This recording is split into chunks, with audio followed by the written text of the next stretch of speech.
Es el actual presidente y director nacional del Consejo Federal del Folclore de Argentina.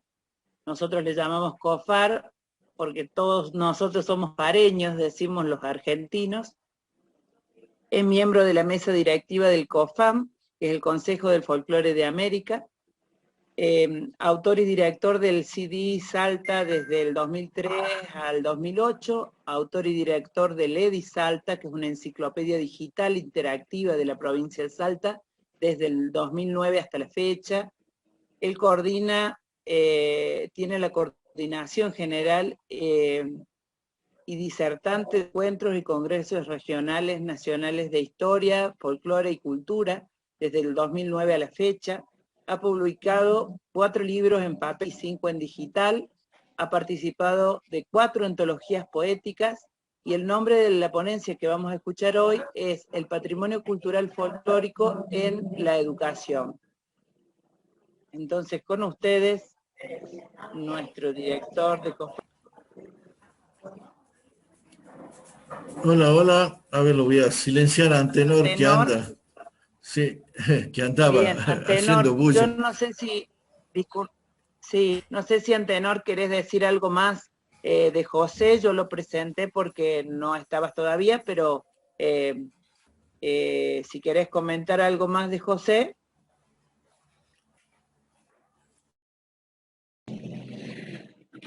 Nada más que decir bienvenido a este encuentro, felicitarlo a José, un amigo, un hombre que ha supido coordinar, aunarnos a nosotros allá en el año 2009, 2010, cuando nosotros andábamos por otros caminos, nos encontramos con José y pudimos soñar juntos en esto del COFAR y del COFAN.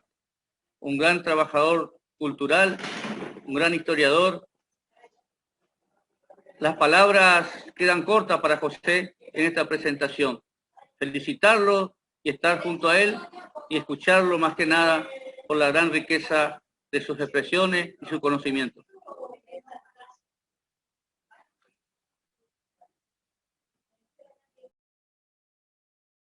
Bueno, ¿me escuchan bien? Bien. Bueno, les cuento que hoy día he tenido una serie de problemas inherentes al Congreso, ¿no? Que por supuesto no me permitieron ver mi ponencia, por supuesto me la acuerdo, pero no les repasó bien, así que voy a decir todo lo que me salga en la cabeza, ¿no? Y les pido humildemente que me tengan mucha paciencia porque, bueno, salí de varios problemas hoy del Congreso. Bien, mi ponencia es sobre el patrimonio cultural folclórico y la educación, pero viene de esta manera, porque estamos con la ley que dice implementar el folclore en las escuelas, ¿no? Y en la educación. Pero la pregunta que siempre me hice yo es ¿qué folclore vamos a implementar? ¿No? O sea, ese es el tema, el quid de la question. Ahora, primero que todo hagamos un análisis de la situación, situacional le llamemos, de la cultura, ¿sí? Y me voy a basar en un argenmex, ¿no? Porque es un argentino que vive en México, que es Héctor García Canclini, que dice que hoy en día los medios de comunicación han impuesto tanta fuerza dentro de la cuestión de la tradere que se ha roto el vínculo generacional. ¿Sí? O sea, anteriormente, digamos, la tradición o la transmisión de la cultura se daba entre padres e hijos, o sea, dentro del núcleo familiar. Pero claro, el capitalismo y la televisión, que es siempre el invitado de honor en las mesas de la familia, ¿no? Rompió con esta cadena de significantes, ¿no? De que van pasando de generación en generación, y es acá donde el internet, las redes sociales, la televisión, la radio y todo el merequetengue junto, rompieron con estas transmisiones culturales, estas herencias culturales, y resulta que, claro, los chicos de hoy tienen un verdadero, le llamemos así dominicanamente, un merengue en la cabeza, que García Canclini le llama culturas híbridas. ¿Por qué le llama culturas híbridas? La hibridación dentro de la, ustedes saben, de la botánica, ¿no es cierto?, o de la biología, es cuando no hay reproducción. Si son híbridos, dice, no se pueden reproducir. Y esto es realmente tenebroso, le llamemos así, porque quiere decir que no va a haber repercusión, no va a haber tradición. ¿Sí? Cuando hablamos de hibridación, también hablamos de una transmisión, y ahí le dice Canclini, especular. O sea, se refiere al espéculo, al espejo. Y ustedes saben que los espejos reproducen las imágenes de forma invertida. Y ahí viene la imagen, ¿no?, que utiliza la metáfora, le llamemos así, de Canclini, que la transmisión se está dando de forma inversa, o sea, confusa, mal interpretada y bastante perversa.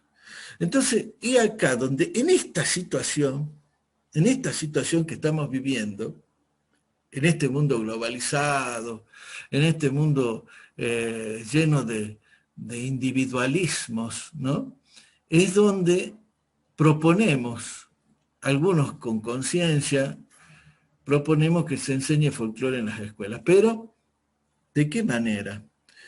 Nosotros consideramos, ¿no es cierto?, que la endoculturación, mirá vos la palabra, endoculturación, enseñar lo nuestro, la endoculturación del individuo en los primeros años de vida es un mecanismo formidable de formación. ¿Pero para qué? Para la estabilidad emocional y cultural. Porque este proceso puede operar en los jóvenes y en los niños, ¿no es cierto?, de manera que pueda desarrollar sus capacidades, no solamente intelectuales, sino también emotivas. Entonces, ahí es donde nos dirigimos. Decimos, es necesario la endoculturación, o sea, la cultura propia, ¿sí?, de los individuos, para que tengan un sustento, le llamemos así, visional, que les permita tener estabilidad emocional. Pero además está relacionado con la ética, ¿sí?, está relacionado con los valores, porque nuestra cultura fundamentalmente es transmisora de valores. Entonces, cuando nosotros decimos que es transmisora de valores, podemos decir que es educadora de conciencias, creadora de sujetos y jerarquizadora de educadores. ¿Sí? Mire qué interesante. Quiero que se los repita, es interesante esto. Educadora de conciencias, creadora de sujetos y jerarquizadora de educadores. ¿Sí? Entonces, ¿qué pasa? Ante esta situación, ahora vamos a hacer una situación, le llamemos así, ¿qué pasa en la educación? Yo creo, fíjate, después de haber estudiado la historia de la educación en Argentina, que nunca hubo una política educativa en Argentina. O sea, si la hubo, no fue nacional. Hasta la misma política implementada por Sarmiento, para mí no fue una política educadora nacional. Fue una política alfabetizadora, ¿sí?, pero además sumamente colonialista. O sea, crear seres inteligentes, sí, educados, que sepan leer y escribir, pero que tengan una gran visión sobre que la cultura está afuera y no adentro. No nos olvidemos que Sarmiento habló de civilización o barbarie. ¿Sí? Él decía, la civilización está en Europa o en Estados Unidos. Acá hay barbarie. Era tanta su peyorización, su negación a la cultura local, que trajo educadores norteamericanos, mujeres fundamentalmente, para enseñar a nuestros niños. ¿Sí? O sea, la política de Sarmiento fue colonización.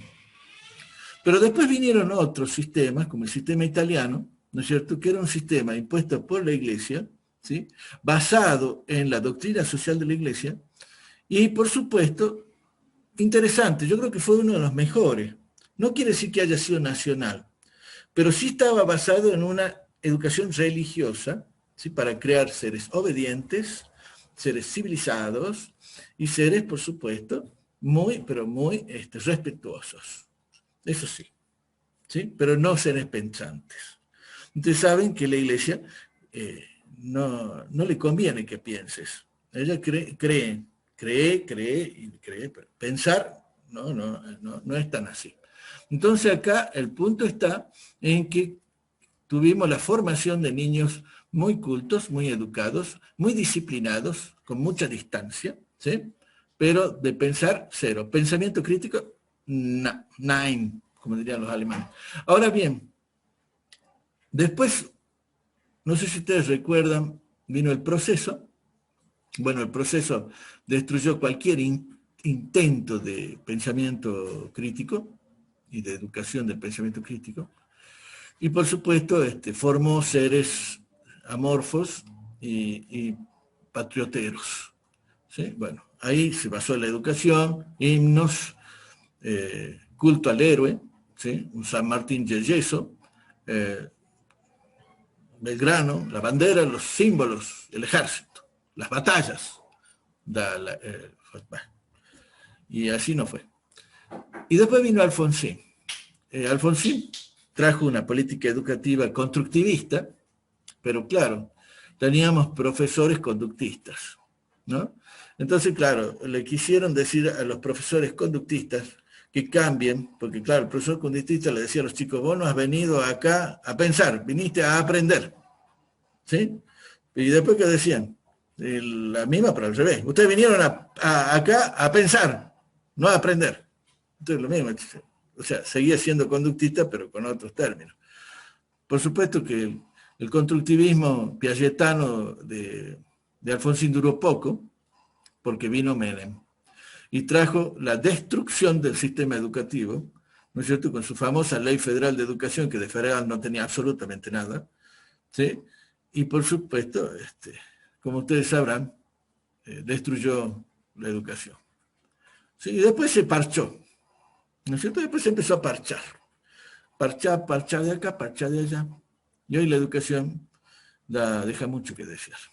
Lamentablemente, lo voy a decir, hay muchos docentes acá, se le ha recargado muchísimo a los docentes con burocracias absolutamente innecesarias, ¿no?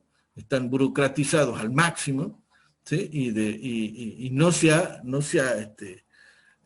reforzado esta cuestión del pensamiento crítico. Pero además se lo ha llenado a los maestros y profesores de famosas capacitaciones docentes, que es un doble discurso moral y el cómo sí, porque resulta que los pagan por un curso, no van y reciben el título, van a buscar puntaje, pero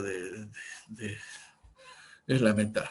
Bien, entonces nosotros volvemos con el tema. Decimos que ante esta situación creemos que tiene que haber un cambio en la educación. Y ese cambio viene desde la endocultura. Enseñar desde lo propio. Enseñar a pensar desde lo propio. O sea, yo no le puedo decir a un chico que entienda Versalles si no entiende su cabildo. No le puedo decir a un chico que entienda la Torre Eiffel o que entienda el Sena o qué sé yo, o el mar Adriático, ¿sí? Si no encuentra el dique Cabra Correa que está a la vuelta. Si no sabe sus especies, sus pájaros, son ignorantes de su propia cultura y su propia historia. No se enseña la cultura local. Esto es terrible, terrible. Me da una pena tan grande que nuestros hijos sean ignorantes de su historia. Porque ¿qué pasa? Dicen claramente, los pueblos que no saben de su historia están condenados a repetir sus errores. Y eso nos pasa siempre. Entonces parece que como no aprendemos, no entendemos, o directamente nos preguntamos, ¿es casual? ¿Es casual esto? ¿O esto es deliberadamente un proyecto de colonización constante de las mentes de los chicos? ¿No es cierto? Que no entienden, no piensan, no sienten. O sea, leen los diarios y si los leen, dicen por ahí, la verdadera ignorancia es saber leer y no leer. Nadie lee. Hay una producción fantástica de libros, pero no sé quién lee. Somos los viejos, los pobres que quedamos leyendo, y algunos jóvenes, ¿no es cierto?, fantásticos por ahí que los hay. ¿Sí? O sea, ahora, denunciando esto, ¿no es cierto?, porque dice que toda práctica educativa involucra una práctica política, ¿sí? La educación no es neutral, porque imagínense, la educación se interrelacionan valores, proyectos, ideales, cuestiones sociales y fundamentalmente objetivos ideológicos. La educación nunca es neutral, puede estar orientada a dominar o a emancipar o a distorsionar. Entonces, si denunciamos esta falsedad, ¿sí?, podemos decir que la educación no cambia el mundo, pero sin ella es imposible hacerlo. Menos cambia nuestra política, nuestros problemas éticos. Entonces, cuando nosotros hablamos de introducir la cultura popular, la tradición y el folclore como política de práctica educativa, estamos hablando de una educación emancipadora. ¿Sí? Educación emancipadora, educadora de conciencias. ¿Sí? José Tamarit, en un trabajo titulado El dilema de la educación popular entre la utopía y la resignación, construía para ese momento un argumento que sigo considerando consistente y hasta podría decir válido. Escuchen bien, hay que hacer la educación popular en las escuelas donde están las mayorías y no fuera. ¿Sí? Hay que dejar de hacer escuela para pobres. Hay que dejar de hacer escuela para pobres y no permitir que hagan escuelas para ricos. Porque hoy en día la educación es una cuestión social. Y esto es terrible. Pero, claro, resulta que en estos fantásticos colegios privados, resulta que enseñan Walt Disney, enseñan lo fantástico que es Estados Unidos, enseñan inglés, chino. Está bien integrarse al mundo, pero no saber tu historia te condena y te convierte en un ser colonizado. Entonces, cuando hoy día le escuchaba yo a Marta Ruiz, ella hablaba de la deconstrucción. ¿Y saben qué es la deconstrucción? Porque se habla mucho de deconstrucción. ¿Sí? Dice que es reconstruirse. En realidad, la deconstrucción es cambiar el paradigma de la hermenéutica, o sea, de la interpretación. Tenemos que empezar a interpretarnos. Y tenemos que interpretar que las políticas educativas, hasta el momento, no han servido. ¿Por qué no han servido? Y porque los problemas los tenemos a la vista. Si usted me dice, mira, veamos los resultados, porque a mí me encanta eso, la historia. Pues es que hay algo que no soporta en la historia las cosas, ¿no? Son los resultados. Muchos podrán venir, mentirme, me podrán falsearme la historia, pero nada aguanta los resultados. O sea, hay un hecho histórico, ¿sí? Y ese histórico tiene consecuencias. ¿Cuáles son las consecuencias de la educación argentina hasta el momento? Eso es lo que tenemos que analizar. Y hasta ahora, a mi modo de ver, es un absoluto fracaso. ¿Por qué? Porque los chicos no saben nada de su identidad. Porque, como decía Marta también hoy día, que yo lo escribí en mi ponencia, si lo pueden ver, a las identidades se oponen sanamente las alteridades. ¿Sí? Entonces, ¿cómo puedo yo diferenciarme si no sé quién soy? Imagínate vos, dice, mirá vos lo que será de antiguo el tema, que la filosofía griega nace en el oráculo de Delfos. Y dice, gnósete se autón, conócete a ti mismo, principio fundamental de la identidad. Conoce tu cultura, decían los griegos, porque los griegos consideraban a la cultura una de las cosas más importantes que existían. Tanto es así que a los otros que no eran griegos le decían bárbaros. ¿Por qué? Porque no gozaban de su cultura. Tan importante la cultura. Y nosotros hemos respetado esa soberanía. la soberanía cultural, pero ni siquiera la enseñamos. ¿Cómo la vamos a respetar? Entonces esta ley que impele la educación del folclore en las escuelas nos indica que tenemos que saber enseñarlas. Y ahora voy a partir, y tengo 15 minutos para mostrarles, un trabajo que venimos realizando entre la Academia de Folclore de Salta, el UNA, ¿sí? La Universidad Nacional de Salta, y otros grandes, le llamemos así, curiosos y traviesos, ¿no?, de la cultura. Hemos hecho un trabajo que está en la página web de la Cámara de Diputados, el portal de salta.gov.ar, y que ahora los voy a compartir con ustedes, que es la división y definición del patrimonio cultural en su conjunto. Porque si hay que enseñar algo, hay que enseñarlo bien. Y hay que saber. ¿Sí? Fíjense ustedes que la UNESCO hace una división del patrimonio cultural. Es paupérrima, incompleta y absolutamente irresponsable. Y yo les voy a mostrar por qué. Vamos a ver si puedo compartir, señoras y señores. No sé si lo tengo a mano. A ver. Bueno, ya voy a ver si lo tengo a mano. Espera un momentito. A ver, vamos a ver. Acá está, vuelvo de nuevo. Ahí está, ahora sí. Voy a ver, compartamos. Bueno, no sé si ustedes pueden ver, acá dice Patrimonio Cultural de Salta. Yo le puse Patrimonio Cultural de Salta, pero lo que hice y lo que hicimos fue la subdivisión y conformación de todo el patrimonio cultural que puede estar en Salta en cualquier parte. ¿Sí? Si ustedes ven acá, hay una definición de patrimonio cultural que dice que el conjunto de bienes materiales y inmateriales que constituyen la herencia del grupo humano está integrado. Todo lo que es definición, pero en realidad es la herencia cultural. ¿Sí? Es el patrimonio cultural. La herencia cultural. Y si alguien me pide una definición, yo le digo, es el hoy, el ya, es vigente. Es la cultura que tenés hoy vigente. Es el patrimonio cultural. ¿Sí? No es el pasado, es una sana conjugación de pasado y presente. Ahora bien, cuando nosotros hablamos de las divisiones, nosotros ponemos acá lo antropológico, ¿sí?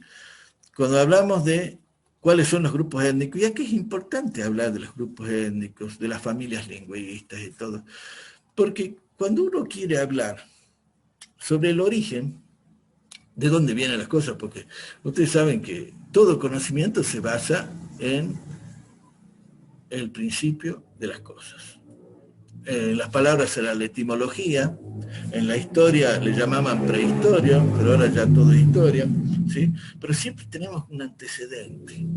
Y antropológicamente, en nuestra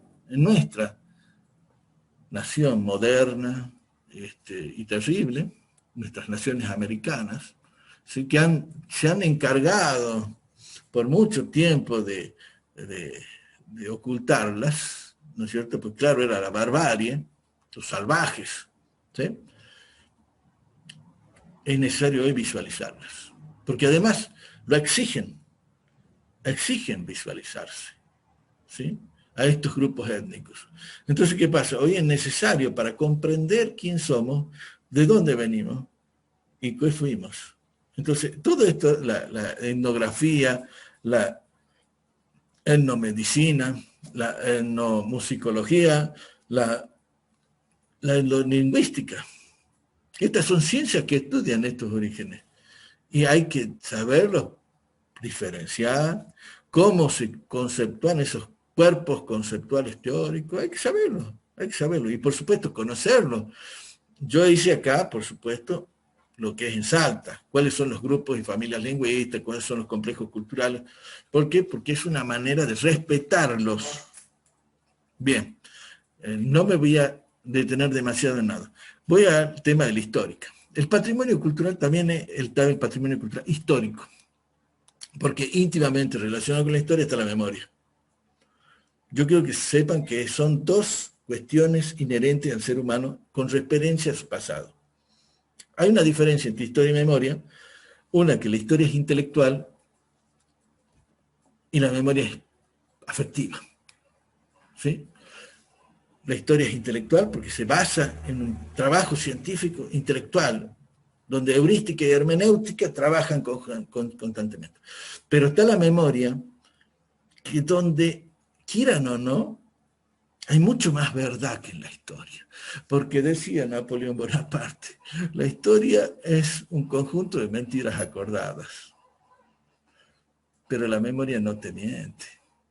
¿Por qué no te miente? Porque es lo que sufrió el pueblo, es lo que siente el pueblo. Es como te lo cuenta él. Es como cuando vos, viste, te sentís mal. Cuando te sentís mal, te sentís mal. Y vas a llorar, vas a cantar, o vas a decir, o vas a escribir, que te sentís mal. No hay mentira en eso. Es imposible falsear las emociones. Y ahí está, en la memoria, las emociones del pueblo. Bien, entonces en la historia es fundamental que haya una íntima relación entre historia y memoria para enseñarle a los chicos, ¿sí? Por eso es que es tan necesario en la historia reconocer, por ejemplo, a Güemes, a Artigas, a Felipe Varela y a tantos otros, negados por la historia oficial. Porque fíjate que de esos hombres son los que habla la memoria, son los que hablan las canciones folclóricas, son los que habla el pueblo. Y están íntimamente relacionados con la endocultura. ¿Sí? No seres lejanos, ¿sí? Como Mitre o Sarmiento. ¿Sí? No. Hay que hablar de los héroes locales. Hay que decirle, te imaginas a los chicos, ponele a los chicos de Salta, ¿qué iban a entender de Mitre? Porteño, ¿no es cierto? Fundamentalmente europeizado. ¿Qué entiende de Mitre? Pero no sabe nada de sus héroes, no entiende nada de su historia. ¿Qué les pasó? ¿Pero por qué no se enseña la historia en Salta y en otras provincias, Santiago del Estero, Catamarca, Corrientes, lo que sea? Y debe haber algo que se quiere ocultar. ¿Ah?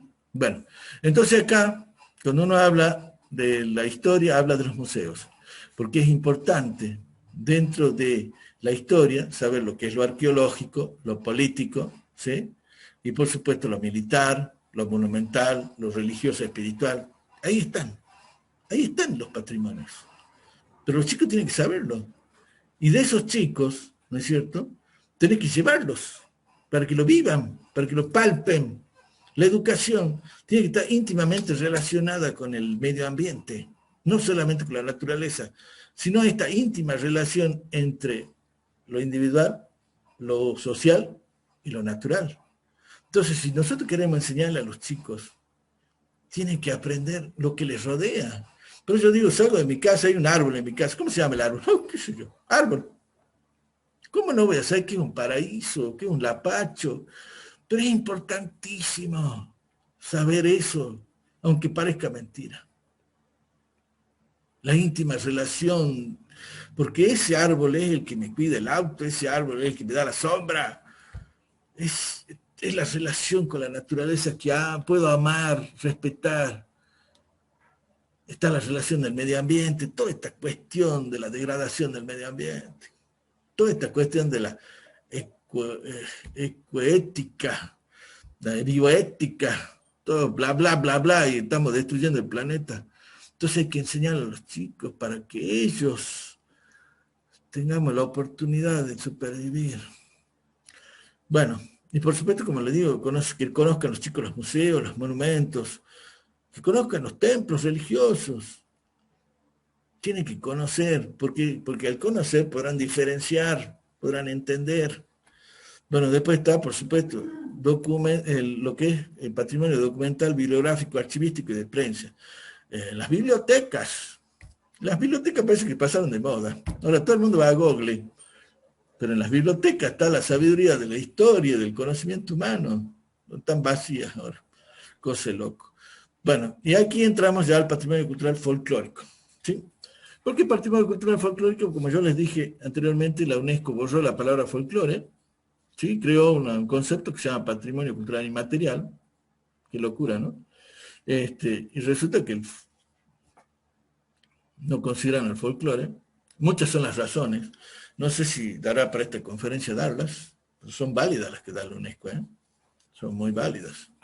Consideran el folclore una ciencia clasista. lamentablemente. Esos son los preceptos y los conceptos que ellos dieron para borrar la palabra folclore. Porque claro, antes folclore hablaba de una cultura degradada, como decía Galeano, folclore, y otra cultura elevada, culta, ¿sí? Una cultura de la alta clase, ¿sí? Beethoven, Bach, Chopin, eso es cultura. No, ¿sí? ¿Sí? Los filósofos, ¿sabes qué? Son Platón, Aristóteles, Schopenhauer, ¿sí? Pero no José Larralde, Almafuerte, Joaquín Castellanos, Atahualpa Yupanqui. Esos no son filósofos. Entonces, acá en este patrimonio cultural folclórico encontramos, primero que todo, mitos, leyendas y relatos. ¿Sí? En mitos, leyendas y relatos, no sé quién tiene el micrófono abierto, fíjate, Gloria. Ahí en mitos, leyendas y relatos hay que enseñarlos de forma trascendental, porque ahí tenemos nosotros el principio de la filosofía. Ustedes saben que la filosofía nace en el mito, ¿sí? Porque es el primer conocimiento. Ustedes saben que cuando uno no tiene respuestas, le da respuestas míticas. Pero en la cosmogonía, en las teogonías, en las estos conceptos, ¿no es cierto?, están los principios morales de un pueblo. En esos mitos, en esas leyendas, esos relatos, están los principios morales de un pueblo. Por eso que son tan importantes, ¿sí? Y, por supuesto, también está toda esta cuestión del folclore lingüístico, patrimonio cultural lingüístico, que habla de los regionalismos. ¿Por qué habla de tal o cual forma un pueblo? Y, por supuesto, está íntimamente relacionado con su historia. Por eso que todo va con todo. Si yo, por ejemplo, digo, mira, me han chuschado. Ah, dicen, sí, me han chuschado. ¿Y qué es eso? Y bueno, chucha, en quechua, ¿no es cierto?, es pelo, ¿no? En aymara, mecha. Me he choñado, o me han chuchado, ¿sí? O crines de caballo también les dice. Pero en el norte se habla de un lenguaje de tal manera, mucha gente del pueblo y gente que no, de la ciudad, todo, que hablamos términos que otros no entienden. Y acá es donde realmente es importante saberlos. Hay Antenor, sí, Antenor. Juanjo está queriendo entrar, ¿le puedes dar la entrada, por favor? Tendría que salir, a ver, del método, ¿cómo? Acá está. A ver, Juanjo, sí, hay muchos que quieren entrar. Sí, muchos están queriendo entrar por eso. Ahí está, gracias por avisarme. Ahí le damos entrada. José. Ahí entramos a todos. Gracias, hermano. Gracias a Seguimos. ustedes. No, y comuníqueme cuando... Ahora tenés que poner silencio. Sí, señor.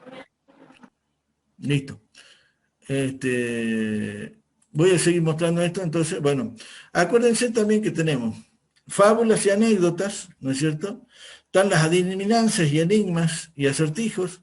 Están las paremias. Vos sabés que las paremias son los refranes, proverbios, aforismos o axiomas. Y estos son muy interesantes porque si hablamos de ética y moral, no hay nada mejor que esto. Porque acá es donde la filosofía popular, anónima, ¿sí?, se establece. Aquí la sabiduría popular está, si algo vamos a hablar de folclore, son las paremias, ¿sí? Y ahí, por supuesto, miles de ejemplos, miles de refranes, que vienen de afuera, que salen de adentro. Hay refranes indígenas, hay refranes europeos, hay criollos, porque se transforman, lo que se llama sincretizan, ¿sí? Entonces, por ejemplo, vamos a tener, ¿sí?, ese que mucho abarca, poco aprieta, lo vamos a encontrar en otros lenguajes también, ¿sí? Como diría el tucumano, el que mucho rasca, poco tascas, dice. Entonces, claro, en cada lugar tiene una definición, pero son los mismos, ¿sí? Bueno, después, por supuesto, el musical, que nosotros dividimos en zonas geográficas, en las clasificaciones, en la forma de instrumento que existe. Bueno, hoy día hablamos mucho sobre la cuestión de la etnomusicología y la cuestión de la ciencia que estudia los instrumentos musicales, ¿sí? Y por supuesto, cuáles son los ritmos, cuáles son las tonadas, cuáles son las formas donde la copla española fue vertiendo la letra.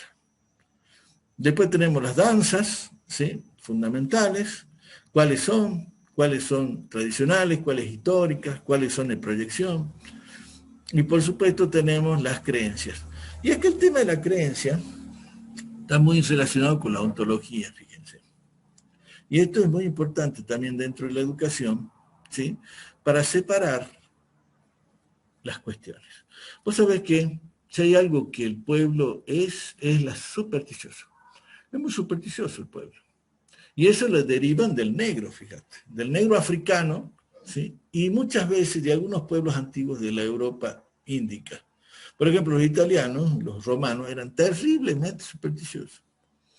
Y se fueron a mezclar estos tanos, digamos así, antiguos, con los negros, con las cuestiones íntimas del pueblo indígena, y tenemos ahí una merequetengue bárbaro entre el macumba, ¿no?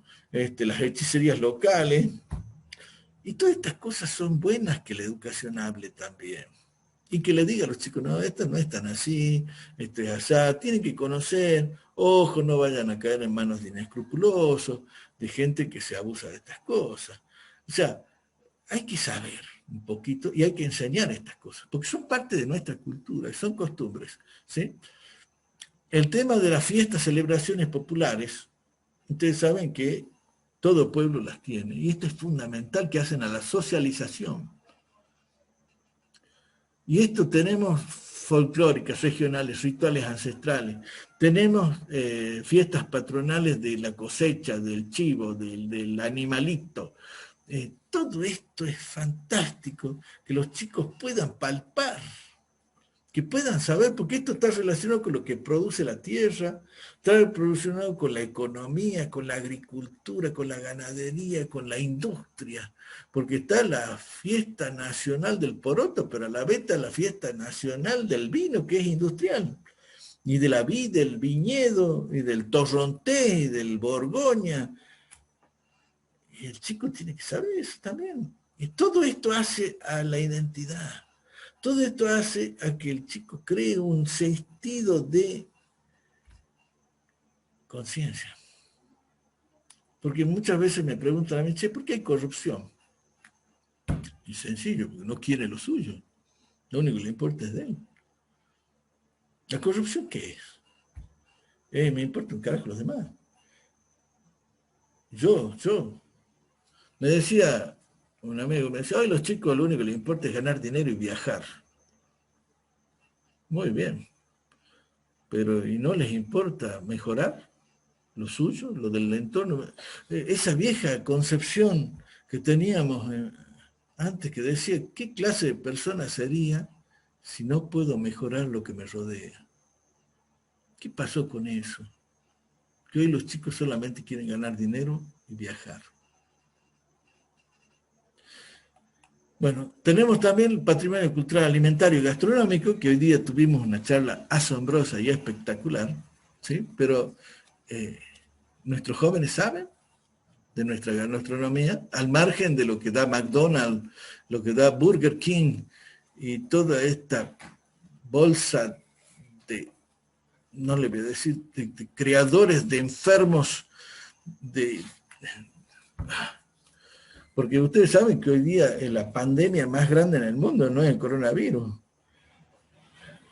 es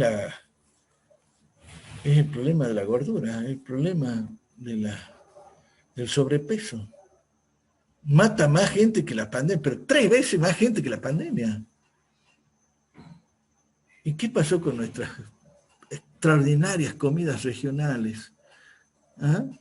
Nuestras sanas comidas regionales, compuestas por frutas y verduras regionales y estacionales. Porque para un tiempo comemos humita, porque sale del choclo y porque el choclo es de ese tiempo. ¿Sí? Otro día estamos con tamales y los tamales es con maíz, y entonces se hace la relación del tiempo, la historia, la geografía. ¿Ves que todo va con todo? Y todo se puede enseñar. no es tan complicado, al margen de todo lo pedagógico que me puedan decir. Todo va con todo. Y se puede relacionar con la geografía, con la economía, con la industria, con la historia. Pero si yo no digo que tengamos una materia que sea folclore, yo estoy pidiendo que las materias empiecen enseñando lo nuestro y que empiecen contando qué tenemos, qué nos falta, qué podemos conseguir. Entonces les pido, por favor, ¿no? Les pido, por favor, que entiendan, ahí está, les estoy haciendo indicaciones, les pido, por favor, que entiendan que el tema del folclore no es enseñar una ciencia que hable exclusivamente de danza, música y canto. Le estoy pidiendo que se entienda que hay que enseñar endocultura relacionada con todas las otras materias. Porque si yo enseño historia y empiezo estudiando los espartanos y la Ilíada y la Odisea, estamos en el horno. Yo quisiera que se enseñe primero quiénes fueron los primeros habitantes de nuestro territorio, cómo vivían y qué pasó con esos habitantes cuando llegaron los españoles. Eso sería tan importante. Que nuestra historia se enseñe qué pasó en cada uno de nuestros lugares y cómo sufrimos el unitarismo y cómo sufrimos, ¿no es cierto?, la colonización europea. Eso me gustaría que se enseñe. ¿Cuáles fueron nuestros héroes locales? ¿Cuáles son nuestros ejemplos a seguir? Nuestros verdaderos ejemplos a seguir. ¿Cuáles fueron nuestros hombres en cada una de nuestras regiones que lucharon por nuestra libertad y nuestra independencia? ¿Quién lo sabe? ¿Quién sabe, por ejemplo, que el pueblo puntano fue el que mayor contribuyó con el ejército de los Andes, al margen de sanjuaninos y mendocinos? ¿Quién sabe, por ejemplo, ¿no es cierto?, que el pueblo catamarqueño sirvió de base para que el ejército sanmartiniano pueda cruzar los Andes? ¿Quién sabe que el pueblo salteño, jujeño y tarijeño fueron los defensores de las invasiones realistas para que San Martín pueda hacer el cruce de los Andes? Esa historia, que no la cuentan, es la verdadera historia. ¿Quiénes saben, por ejemplo, que muchas provincias se levantaron en contra de la propuesta de la guerra de la triple infamia? ¿Quiénes saben que hay muchos fusilados y muchos hombres que fueron fusilados por negarse a ir a esa guerra? ¿Quiénes saben la verdadera historia de la guerra del Paraguay? ¿Quiénes saben la verdadera historia de Artigas? Y de por qué Artigas no pudo constituir una gran nación. Porque Artigas no es el padre de la patria uruguaya, es el gran mártir del litoral. Pero eso nadie lo sabe. ¿Quién sabe quién fue Andresito Guaycurú Artigas? Defensor de nuestro territorio de las invasiones portuguesas. Y que fue un soldado indígena argentino. Héroe, olvidado, absolutamente negado. Y que murió encarcelado y torturado. ¿Quién sabe? Es infame nuestra historia. No cuentan nuestros héroes tarijeños, bolivianos, santacruceños, que eran argentinos. Lo niegan absolutamente. ¿Quién sabe de Uriondo? Me da tanta bronca. Bueno, tenemos la medicina popular folclórica. Ustedes saben que antes la medicina, ¿no es cierto?, era tan terrible que la gente prefería al curandero que al médico. Era tan nefasta la medicina europea y occidental que la gente iba a los curanderos porque manejaban mucho mejor las hierbas, los saberes populares y las enfermedades. Te digo más, aprendían de ellas. Recién en 1946, ¿no es cierto?, el mundo conoció la penicilina, el antibiótico, y se empezó a luchar contra los gérmenes, cosa que los indígenas ya combatían con telas de araña y con otras cosas más, y con otras hierbas, como el quimpe, por ejemplo, en el norte argentino. El quimpe es antibiótico, y con una cataplasma de quimpe evitas cualquier tipo de infección. Es el metiolate salteño, jujeño, tarijeño, tucumano, norteño. Esto tendremos que saberlo. Eso es educación. Educación no es enseñar a leer y escribir, educación es enseñar a pensar, enseñar a comprender, a amar lo tuyo, a defender lo tuyo. No se puede querer lo que no se conoce. No se puede defender lo que no se quiere. Nosotros realmente hemos enseñado a amar y querer nuestra región, a nuestros niños, a nuestros jóvenes, a defender su música, a defender sus pilchas, ¿sí? Cuando vamos a la casa de Salta, ¿no? Con muchos de los que estamos acá, junto con Antenor, Juan Aguayo, y por ahí va uno vestido de gaucho.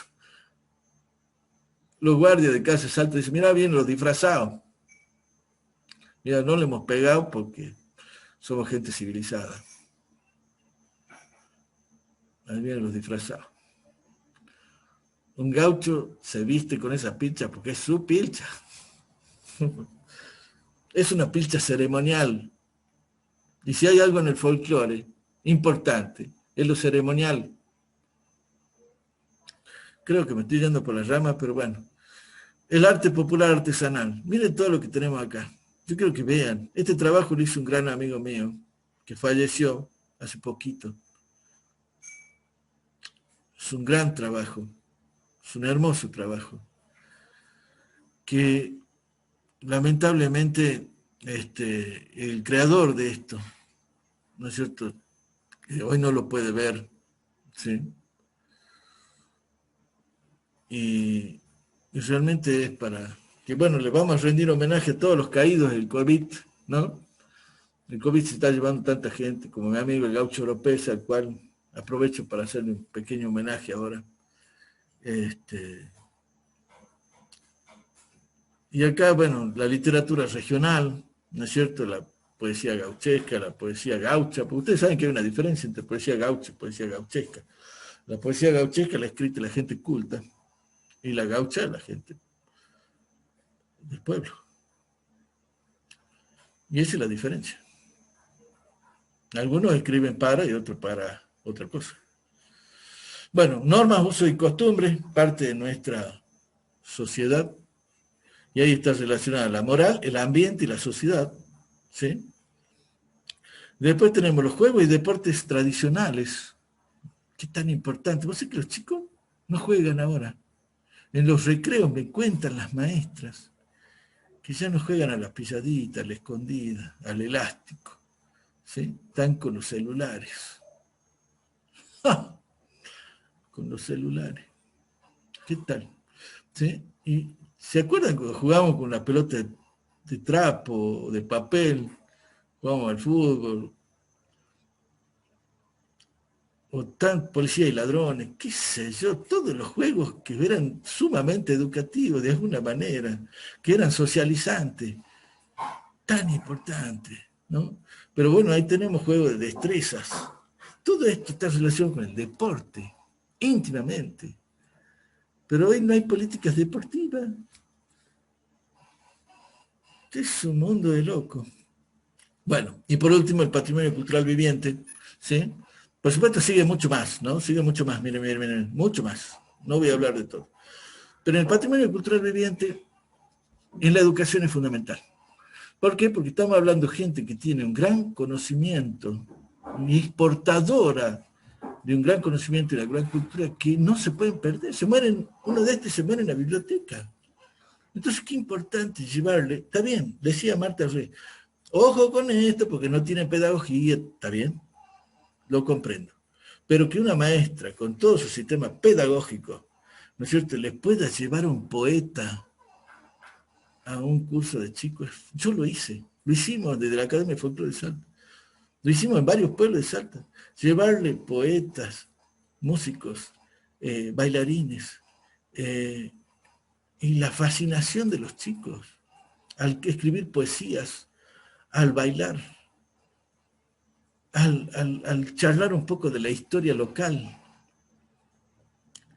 Hemos llevado bagualeras, hemos llevado copleras, hemos llevado vidaleras, hemos llevado algo que ellos están internalizados, que lo único que teníamos que hacer era hacer así para que salga a flote.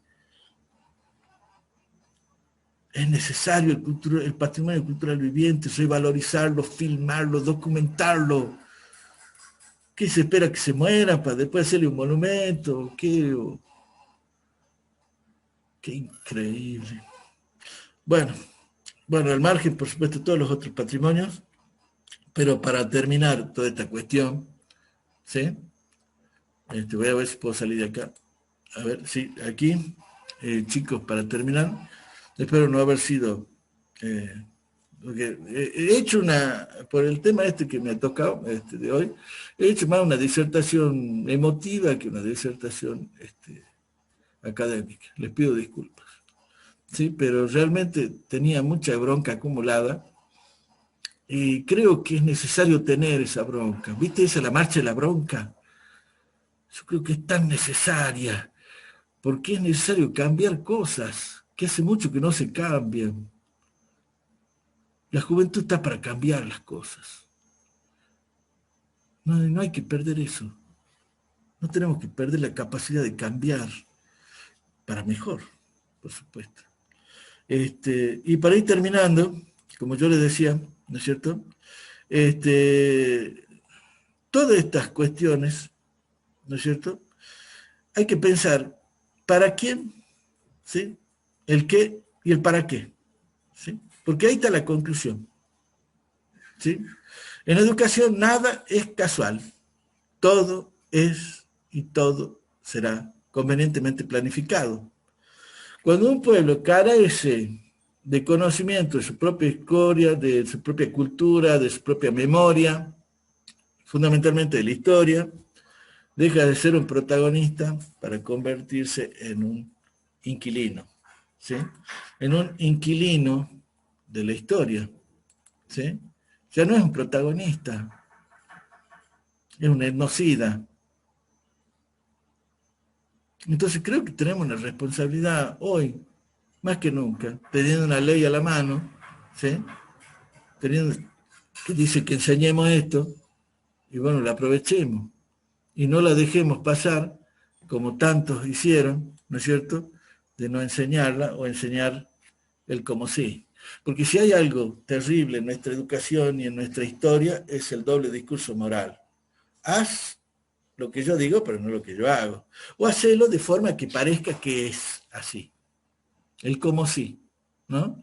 Hoy día, por ejemplo, fui al súper, ¿no? Compré unas cosas y cuando salí, el señor me pidió el ticket y agarró y hizo y me lo dio.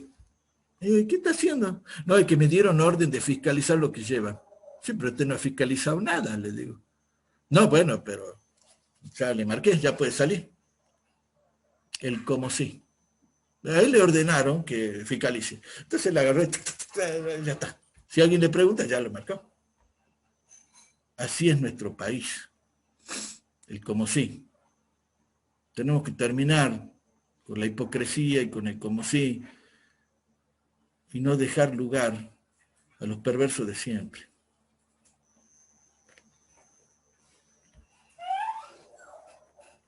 Bravo, felicitaciones. En realidad me quedo anonadado con tanta sabiduría, pero me gusta mucho. Es como para quedarnos a conversar más de una hora, porque ahora a la hora lo escuchamos a José, pero está la esperanza de que todos los que estamos acá tenemos algún interés por promover esto que él expuso recién, y ya no para decir lo que hago yo, lo que hace fulano, lo que se hace en mi provincia, sino proyectarnos con una mirada latinoamericana, ¿no? El hecho de promover las riquezas culturales locales es lo que hace la riqueza latinoamericana. O sea, no querer lanzarse hacia afuera sin asumir todo lo de adentro, ¿no? Así que me dejó, José, me dejaste con un montón de curiosidades y además mucha felicidad porque me identifico mucho con tus intenciones. De hecho, tengo gracias a Dios, un grupo de colegas con los que experimentamos este trabajo de interdisciplinariedad, y lo que tiene el arte, como el folclore, que es arte, ¿no? Lo que tiene el arte, que ahora en las metas 2021 de la Organización Interamericana de Educación, la meta 2021 proponían como objetivo principal el desarrollo de las actividades artísticas como herramienta principal de aprendizaje. Y en realidad eso es lo que nosotros, por lo que escuchaba hoy a Marian también, es la interdisciplinariedad desde los lenguajes artísticos, porque a lo mejor los especialistas disciplinares en las materias duras, como decimos siempre, o las importantes, matemáticas, lenguas, sociales y naturales, tienen una cierta estructura de contenido que no le permite lo que nos permite a los artistas, músicos, bailarines, pintores, interpretar desde la obra de arte para articular con todos los demás espacios curriculares. Así que me apasiona esto porque, de hecho, las herramientas y los soportes que trabajamos en el arte generalmente son estos elementos que vos decís, mitos, leyendas, esto que hablaba un rato antes Urquiza, los bandoleros, las historias populares, todo lo que nos enriquece, que si yo la carrera del huevo, me hiciste acordar de la carrera de embolsado, la carrera de llevar el huevo en la cuchara, bueno, y esas cosas que todavía algunos profes tratamos en los profesorados, tratamos de incorporar en la formación docente, porque nuestra formación docente en este momento adolece mucho de formas prácticas y concretas de intervención pedagógica, y están como invadidas por las ciencias de la educación, las pedagogías y la psicología, en tanto que yo en una de mis primeras carreras, el magisterio, mi carrera de base de arte, teníamos una materia en todo el profesorado que era pedagogía. Ahora hay 4 años de pedagogía y teníamos 4 años de dibujo, pintura, grabado, escultura. Digamos, la práctica es la que enseña, y en la demostración, aunque nosotros creemos que avanzamos en las cuestiones pedagógicas, digamos, con los nuevos teóricos, todavía sostenemos algunos que trabajamos desde la experiencia para el aprendizaje, sostenemos lo que Piaget también dijo, ¿no? Ensayo y error, demostración, ejemplo. Y bueno, hubo un tiempo en estas 2 últimas décadas de transformaciones educativas donde no había que dar recetas, no había que dar ejemplos, había que darse con el contenido, la evaluación por objetivo, una serie de cosas que tenían que ver con los planteos teóricos de la educación y no con esa formación integral del niño para que sea consciente de quién es, dónde vive, qué se hace donde vive, qué se come donde vive, cómo se viste donde vive, qué se cree donde vive, o sea, las creencias, los mitos. Mi abuela me contaba. Es que ahí tenés, Juan, la palabra respeto. Claro. Porque ¿cómo podés respetar algo que no conoces, que no valorás? ¿No es cierto? Entonces, si vos los chicos, claro, se ríen, dicen, miralo al disfrazado, que está en gaucho, o le dicen, mira, está comiendo comida de indio, ¿no? Pero eso es falta de respeto absoluto, ¿no es cierto? Porque no sabe. Pero es falta de conciencia, yo creo que es falta de conciencia moral. Una amiga mía me decía, la ignorancia es atrevida, me decía. Amén, así es. Bueno, no, yo te digo que ese tema de algunas cosas nos salvamos los pueblos chicos, porque Formosa es una provincia nueva, es un pueblo chico, entonces nos salvamos de tener McDonald's, porque no tenemos población suficiente para tener McDonald's, así que gracias a nuestra falta de población nos salvamos de una invasión, ¿no? Pero eso tendría que ser más consciente en el nivel de la enseñanza. Creo que lo que estamos compartiendo con vos en este momento, estamos de acuerdo con esto, y creo también que lo tenemos que hacer desde abajo, desde cada lugar, porque ya hemos elaborado muchas propuestas de grandes cambios y de propuestas nacionales y que el Estado proponga, Claro, pero, designe, y no lo va a hacer, no lo va a hacer porque tiene otros criterios claro, pero de, ahí tenés vos, Juan. de régimen. Claro, pero mira vos, Juan, no hay nada más sencillo que enseñar lo nuestro. Pero vos Así decís, es. la gente se llena de cosas, sí, porque hay que tener mucho cuidado, porque el folclore esto, porque mirá que el folclore... No, yo digo, déjense dice, ¿para qué lo vamos a hacer simple si lo podemos complicar? Es que el tema pasa de enseñar lo nuestro. Sí. Escúchame, no puede ser que un chico no sepa, ¿no es cierto?, las calles de su plaza. Muchas veces le pregunto a un chico, ¿quién está en el centro de la plaza? A ver si sabe. No saben No quién sabe, está en el no sabe ni centro dónde de la está la plaza. plaza. Claro, eso es inverosímil. ¿Me entienden? Entonces, Sí. ahí y eso se los pregunté a muchos directores regionales también. ¿Ustedes saben cómo se llama la plaza que tiene el pueblo?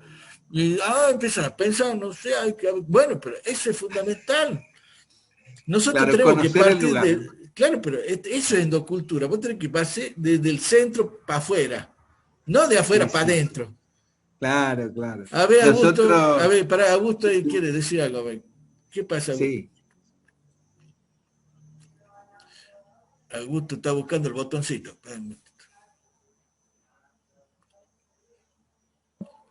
Ahí está. José, Sí. bueno, vos sabés muy bien que nosotros desde hace muchos años coincidimos y hoy coincido un día más con vos a partir de tu ponencia.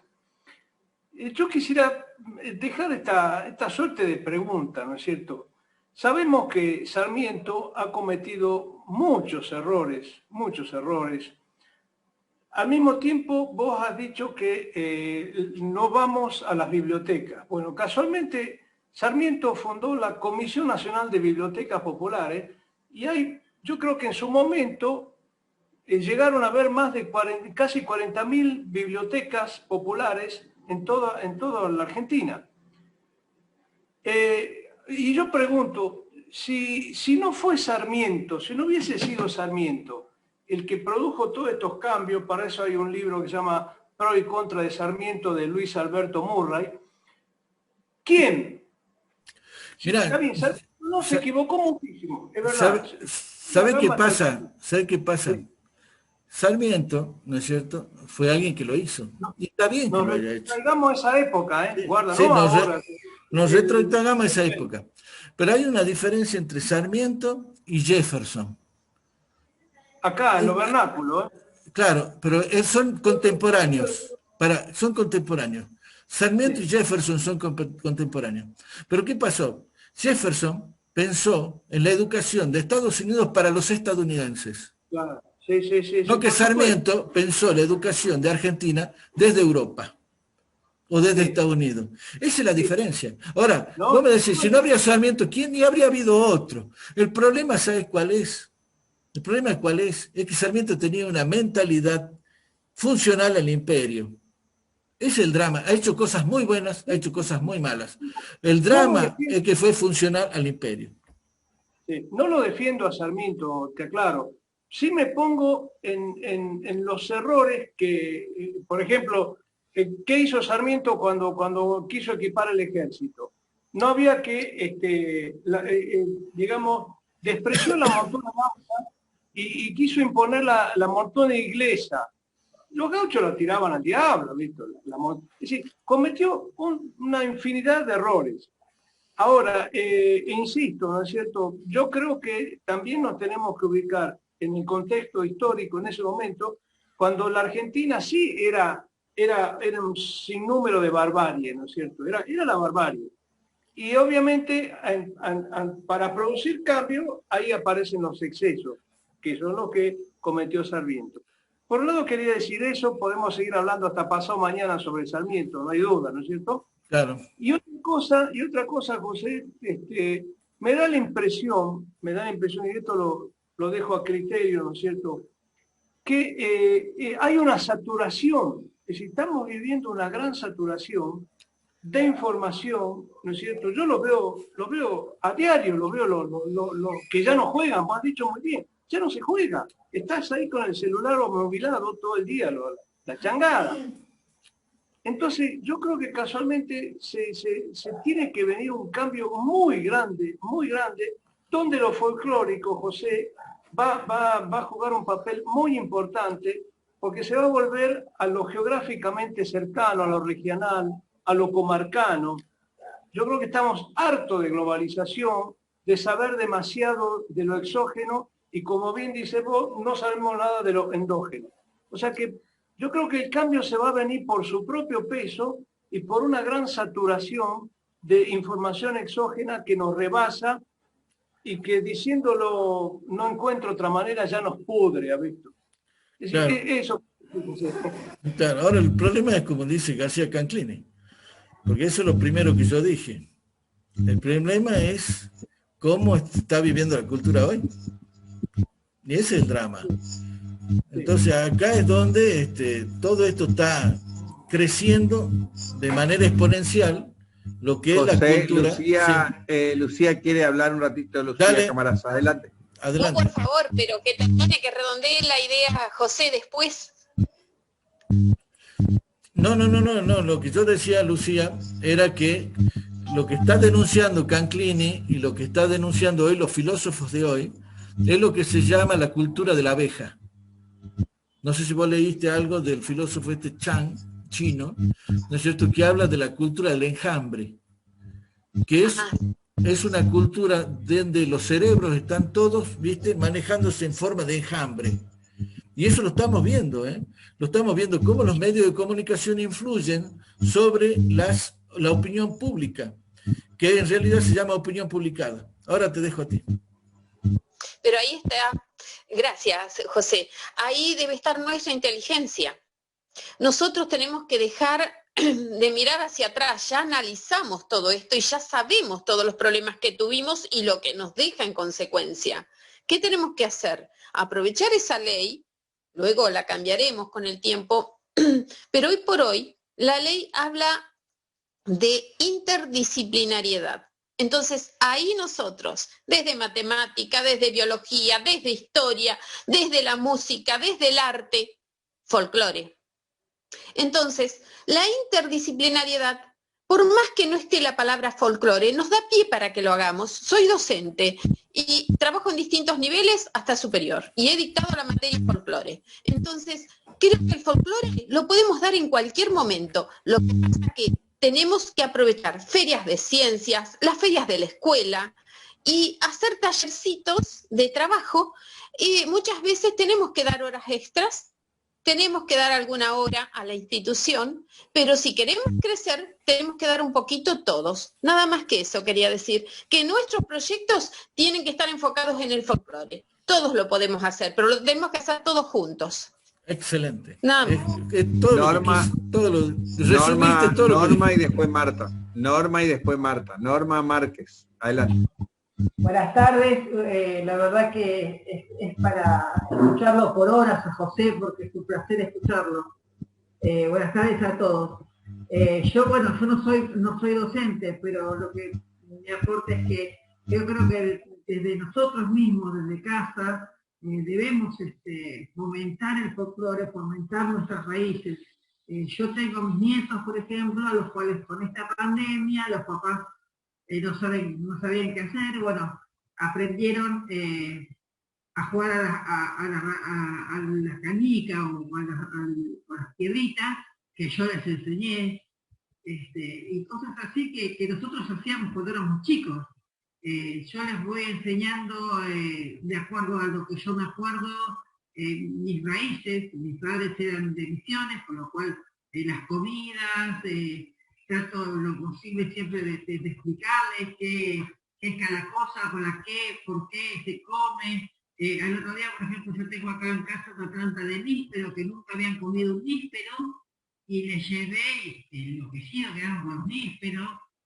Así que yo creo que también nosotros, sin ser docentes, también como papás o como abuelos, podemos enseñarles y podemos reforzar esa cosa que los docentes pueden llegar a enseñar. Bien, Marta. Bien, en primer lugar, bueno, felicitarte, José, sabés que coincidimos plenamente en muchas cosas, y comentar en cuanto a lo que dijo Esther, que sí, que tiene que funcionar como una interdisciplinariedad, pero tenemos que tener en cuenta que las generaciones más jóvenes no están teniendo el acercamiento que hemos tenido nosotros, o por lo menos cuando hice la secundaria, cuando hice el terciario, tenía materias relacionadas con el folclore, tenía desde la música, el arte, todo tenía que ver con lo tradicional, con lo folclórico. En la actualidad está en las currículas de los institutos terciarios, está como de modé enseñar folclore. Por lo menos en la carrera de museología hubo la materia de folclore hasta el año 2003. En el año 2003 se sacó de la currícula de la carrera de museólogo la materia folclore.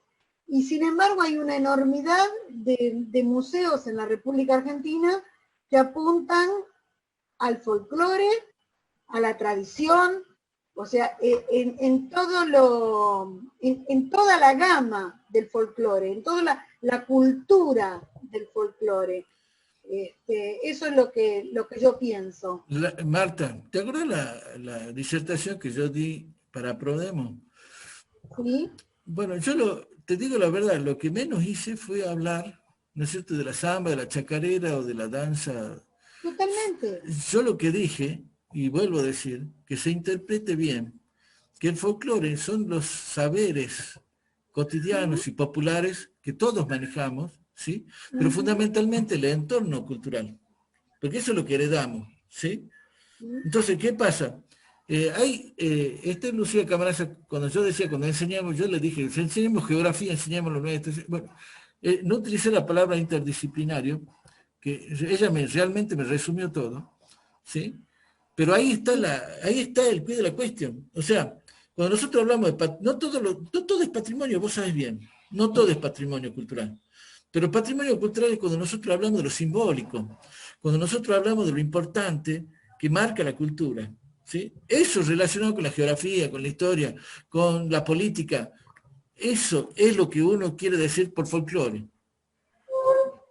Sí, estoy totalmente de acuerdo en eso que decís y bueno, pero es lo que te digo, lo que nos está pasando es que está muy bien escrito en las currículas, pero que no se implementa.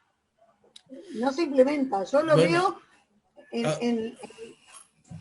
en la educación de mis nietos, como decía Norma. Pero tiene que, claro, eso tiene que ver con el diseño curricular, pero tiene que ver más bien con una cuestión vocacional, porque la currícula contemporánea contempla, claro. Yo entiendo, Marta, eso. La currícula contempla esa transversalidad permanente y lo interdisciplinario, la contempla. La última Ley Nacional de Educación, la 26.206, incorpora incluso, aparte de música y plástica, que era lo tradicional dentro de las escuelas, incorpora los 4 lenguajes: danza, música, plástica y teatro, como currícula, como propuesta curricular. Después los estados provinciales hacen opciones presupuestarias para intervenir artísticamente dentro de la currícula escolar. Eso por un lado. Por el otro lado, aunque tengas dentro de la currícula, lo que nos pasa a los que estamos en los profesorados es que la cuestión vocacional se convirtió, digamos, el profesorado se convirtió en una salida laboral hace mucho tiempo, y entonces se pierde lo vocacional. ¿Y qué tenemos ahí? Un crisol de perfiles docentes, entre los cuales tenemos muchos de los que yo escuché esta tarde que tienen un perfil docente vocacional, les gusta, están apasionados por eso, porque yo me siento un apasionado por disfrutar de mi materia y con mi materia enseñarle todo, o sea, con una simple pintura, con un pincel y con un color puedo enseñar de geografía, historia, matemática, lo que sea. pero porque hay vocación, vocación. Y esa palabra como que está perdida en el mar de las nuevas profesiones y de los nuevos contextos laborales. Todo es derecho laboral, todo es deber laboral, y no contemplamos la posibilidad de la vocación. Esto que decía Marta recién es verdad, porque, o sea, las propuestas curriculares son perfectas. Yo trabajé muchas veces en propuestas curriculares provinciales, nacionales, incluso internacionales para licenciatura, porque nos ponemos todo de nosotros para hacer una hermosa propuesta curricular. El tema es que esa transposición, esa transferencia de lo escrito como propuesta curricular a la transposición, al hecho educativo donde el maestro quiere enseñar mejor cada día, no lo tienen todos los maestros, no lo tienen todos los profesores, porque están interesados por otras cosas. Yo, para terminar, doy un ejemplo. Yo tenía una profesora de un posgrado que nos daba solamente teoría de la composición y el análisis de obra, y nosotros éramos simples maestros de arte. Nos decían, si ustedes quieren ser ricos, cambien ya de carrera. Salgan de este lugar y váyanse a otra parte, porque acá están solo los que quieren ser maestros. Y para ser maestro tenés que querer los chicos, tenés que querer lo que haces, tenés que disfrutar de lo que haces. El grado no es una cárcel. Entonces, cuando podamos nosotros incorporar esa idea, también me gusta lo que decía Lucía, ¿no? No estar pensando en lo que ya pasó, en lo histórico, en las culpas históricas, porque si no, estamos teniendo la misma conducta de la que criticamos, que vivimos criticando la historia, pero no nos ponemos a hacer algo. O sea, y yo lo digo con conocimiento de causa, pero porque me puedo defender, porque lo estoy haciendo, pero porque en cada clase estoy poniendo el alma. Y bueno, y siembro, y a lo mejor de 20 alumnos con que 4 reaccionen, ya está bien. Pero todos tenemos que ser conscientes de eso. Además, guardarnos la autocrítica y la crítica dispersada por todo el mundo, a todo el mundo, y empezar por nosotros. O sea, a mí me apasiona esto, por eso lo estoy diciendo de esta manera. Lo escuchaba José, y me faltaban oídos, me faltaba cerebro para incorporar todo eso, porque lo voy a devolver automáticamente. O sea, yo lo que tomo lo devuelvo porque no me sirve a mí, le sirve a mis alumnos. Entonces, desde ese lugar, cuando hacemos propuestas interdisciplinarias, no esperemos que venga el profe de historia a pedirnos un trabajo integrador. Siempre vamos a tener que ser nosotros, lo de música, lo de plástica, lo de teatro, lo de danza, que vamos y hablamos con el profe. Por favor, ¿podemos hacer un proyecto interdisciplinario? Si vos haces esto, yo hago esto otro para que los chicos... Bueno, eso es. Totalmente de acuerdo, Juan José. Felicitaciones a José de Guardia Ponté. Ahí tenemos dos manitos. A ver, Elías y María Alejandra Marcilla también quieren hablar, y ya con eso terminaríamos. Elías Sadin, ¿está por ahí? Ahí está. ¿Cómo está, querido amigo? Buenas tardes, buenas noches a todos. Solamente compartir plenamente con todo lo que ha dicho. Sos una luz, ilumina nuestros caminos, querido José. Si bien yo ya soy un docente jubilado, he peleado toda mi vida con estas cuestiones. He tenido la resistencia desde los mismos directivos. Desde, por ejemplo, desde el momento de que tenía más éxito una Camino a Hollywood, que planteaban temas en inglés, de la cátedra de inglés, que los eventos referidos al folclore. Elías, vos pretenderás que todos bailen y canten folclore, ¿te parece a vos?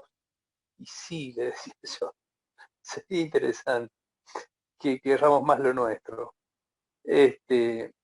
Bueno, y quería recomendarle al resto de la gente, porque al final de tu alocución dijiste, no le demos lugar a los perversos de siempre.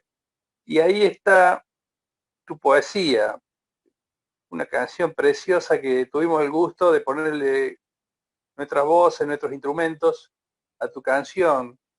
Y les recomiendo a todos que la vean, está colgada ahí en el congreso virtual que estamos participando todos, que se llama Quien quiere oír, que oiga. Creo que este es el asunto, le hemos dado lugar a los perversos para que manejen nuestras vidas. Desde nuestra comodidad aburguesada de donde estamos, yo nunca se me ocurrió meterme en política, por ejemplo. Y por ahí, porque claro, en la política están todos los chorros, los corruptos, y yo no lo soy. Y entonces, como ninguno de los decentes, entre comillas, entramos en ese juego, le damos lugar a los perversos de siempre. Bueno, nada más, felicitarte, José, un cariño para todos. Lindo congreso, lo estoy disfrutando.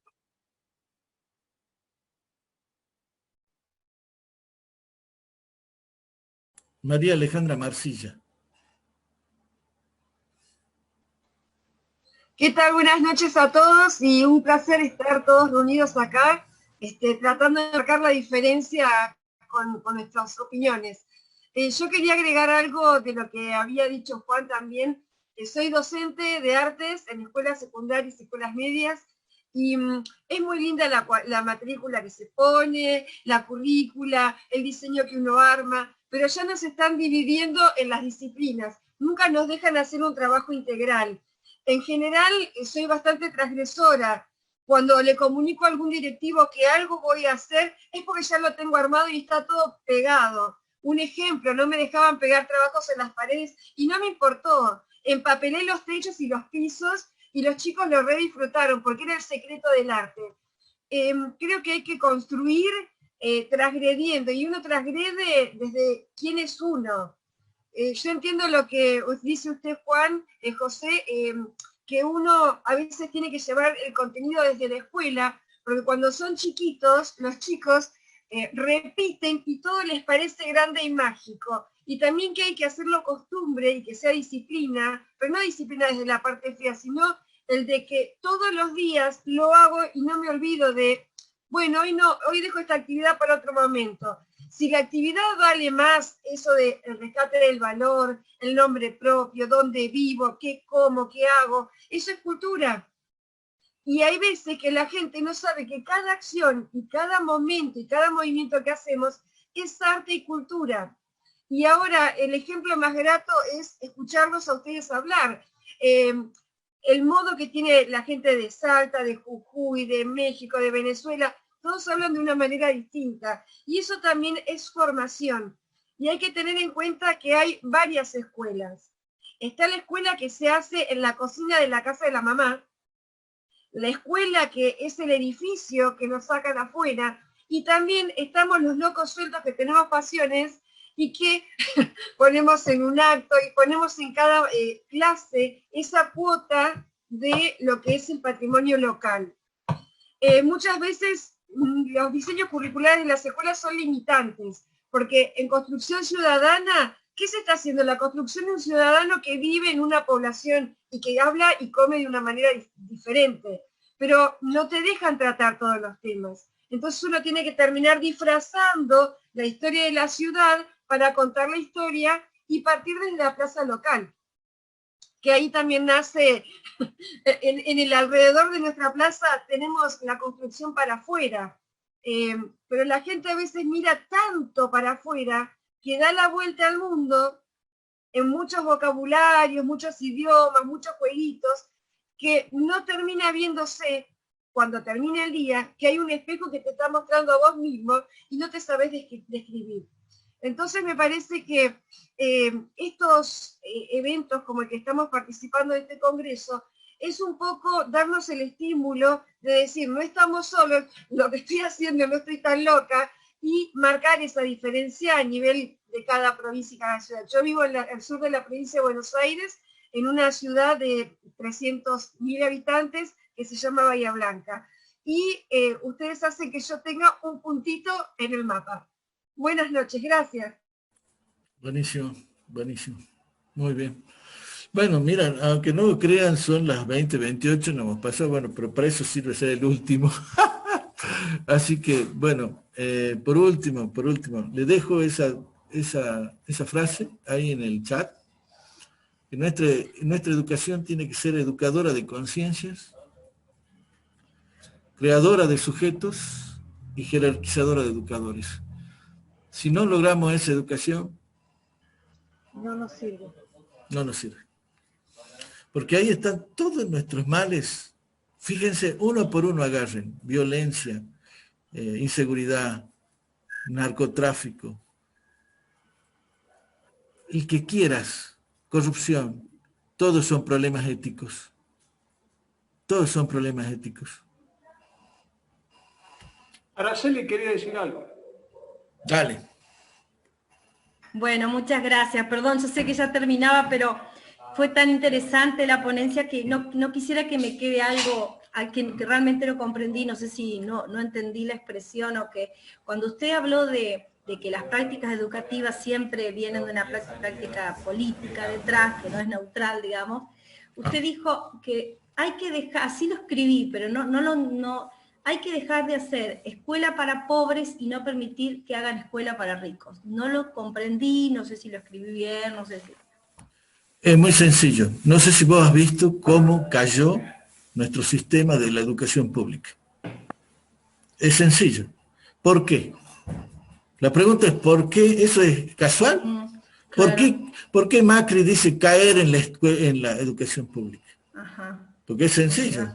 Porque él cree que la educación pública, ¿no es cierto?, no sirve.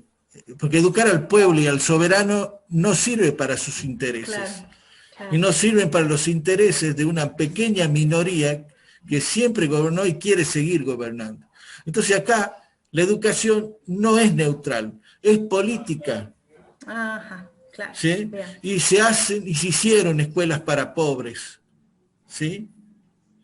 Entonces, ¿qué pasa? Tenemos escuelas para pobres y colegios para ricos, donde le enseñamos a qué a los chicos. A los ricos le enseñamos a mandar, a ser gobernantes. Y a los pobres a obedecer, a ser obedientes, dóciles. Esa fue la educación de siempre. Por eso es que las cárceles están llenas de pobres y no hay un solo rico que vaya a la cárcel. Entonces acá lo que tenemos es todo un esquema político, ideológico, ¿no es cierto?, donde se ampara al poderoso y se sojuzga y se esclaviza al que menos tiene. Es una plutocracia que está en todo el mundo, esto no es nuestro. Es una plutocracia. ¿O vos qué crees que vas a ser diputada vos si no tenés plata? No, tenés que tener mucha plata para ser una diputada, una ministra, lo que sea. Plutocracia. ¿No es cierto? Este no es el gobierno de los que más saben, es el gobierno de los que menos saben. Por eso yo siempre digo, magisterio viene de magister, el que más sabe. Y ministerio viene de minister, el que menos sabe.